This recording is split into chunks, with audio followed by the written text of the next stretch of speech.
تو حضرت جی ان کے میل ملاپ جو ہے اور اس کا کیا سلسلہ ہے کہ کیونکہ یہاں پر امریکہ سے میں کال کر رہا ہوں، یہاں پہ حضرات جو ہیں وہ اپنے گھروں میں ان کو بلا بھی لیتے ہیں، کاروبار بھی کر لیتے ہیں، اور کچھ مسلمان بھٹکے ہوئے لوگ یہ بھی کہتے ہیں کہ ہمارے گدی نشینوں کے جو ہیں وہ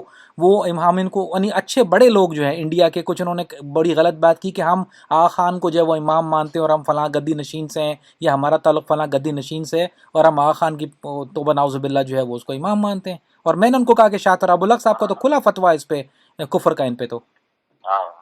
جی ہاں نہیں وہ ان کا کہنا ٹھیک نہیں ہے۔ اب یہی ہے کہ جس طرح دوسرے بد مذہبوں سے میل ملاپ کا تعلق ہے ان سے بھی ویسا ہی ہے، اور کاروبار کا جہاں تک تعلق ہے تو کاروبار تو کسی نان مسلم سے بھی کیا جا سکتا ہے، جی ٹھیک ہے نا، کاروبار ان سے بھی کیا جا سکتا ہے، ان سے کسی آغا خانی کو ہماری مسجد میں آ کے نماز پڑھتے دیکھا نہیں ہوگا۔ بالکل نہیں نماز تو میں نے اصحاب رسول کو گالی، یہ انٹرنیٹ پہ اصحاب رسول کو گالیاں دیتے ہیں، انٹرنیٹ پہ رسول اللہ صلی اللہ علیہ وسلم کے شان میں گستاخیاں کرتے ہیں، اب عائشہ کو برے بھلا کہتے ہیں کھلے عام، اور اب حسن بن صبا کو بولتے ہیں کہ یہ ہمارا بانی تھا، اس کو سیدنا حسن بن صبا کہتے ہیں یہ لوگ۔ امریکہ میں کینیڈا میں انہوں نے بہت یہ کام شروع کیا ہوا ہے، اور انٹرنیٹ پہ ساتھیوں کو جو ہے وہ احناف کے نام پہ دھوکہ دے رہے ہیں، اصل میں حنفیت کے نام پہ دھوکہ دے رہے ہیں کہ جی یہ ہم جو ہے وہ اہل سنہ والجماعت حنفی مسلک، اور اس میں ہمارا جو ہے وہ کوئی تعلق آغا خان سے بنتا ہے اور وہ زمانے کے امام ہیں، اور تو اب آپ کو پتہ ہے یہاں پہ لوگوں کو تعلیم اتنی نہیں ہے، تو وہ لوگ جو ہے وہ اس کے ورغلانے میں۔ جب امریکہ میں شاہ صاحب گئے تھے جی تو انہوں نے اپنے اجتماع میں شاہ صاحب کو بلایا تھا جی، اور انہوں نے کہا کہ بھئی آپ جب آپ کے امام ابو حنیفہ ہیں، امام شافعی آپ مانتے ہو، تو ہمارے امام کو کیوں نہیں مانتے؟ جی تو شاہ صاحب نے کہا تھا بھئی امام ابو حنیفہ اور ان کی تو تعلیمات ہیں، ان کی تو کتابیں ہیں ان کی شاگردوں کی، آپ بتائیے آپ کے امام کی کیا تعلیمات ہیں؟ ماشاء اللہ، تو ان کے پاس کوئی کتاب نہیں اس کی۔ سبحان اللہ، شاہ صاحب نے کہا آپ کسی کو امام ماننے کے لیے ہم جانیں گے تو صحیح نا وہ ان کی کیا تعلیمات ہیں، بے شک، تو ان کے پاس کچھ بھی چاہیے، ٹھیک ہے نا۔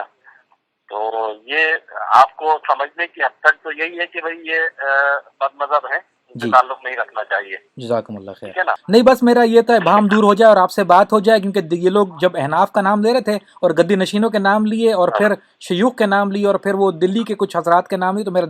دل میں تھوڑا سا ہے کہ میں پھر بھی جو سورس ہے، جو کہ آپ حضرات ماشاءاللہ سب سے اچھی سورس ہیں اس وقت اہل سنہ .net کے حوالے سے آپ کا جو کام ہے، تو میں نے کہا کیونکہ میں نے پہلے بھی شاہ صاحب کے بیان بھی آپ کے حوالے سے سنے ہوئے میں نے، تو میں نے کہا میں آپ سے وضاحت انشاءاللہ اور سوال بھی کر لوں، تشریح بھی ہو جائے گی انشاءاللہ، اور ساتھیوں کو پیغام پہنچا بھی دوں گا تو اس سے بہت فائدہ ہوگا انشاءاللہ۔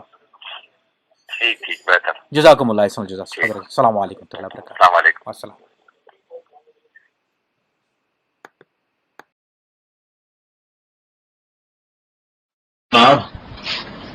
اعظم خان صاحب کراچی، آپ نے یہ پوچھا کہ آغا خانی اور مسلمانوں میں کیا فرق ہے؟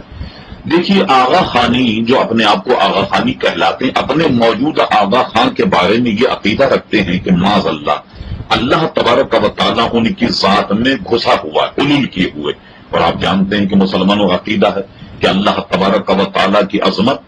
اور شان کہ وہ کسی کی ذات میں گھسنے سے مبرہ اور منزہ ہے، وہ تو اپنے علم و قدرت سے پوری کائنات میں شاہد اور موجود ہے۔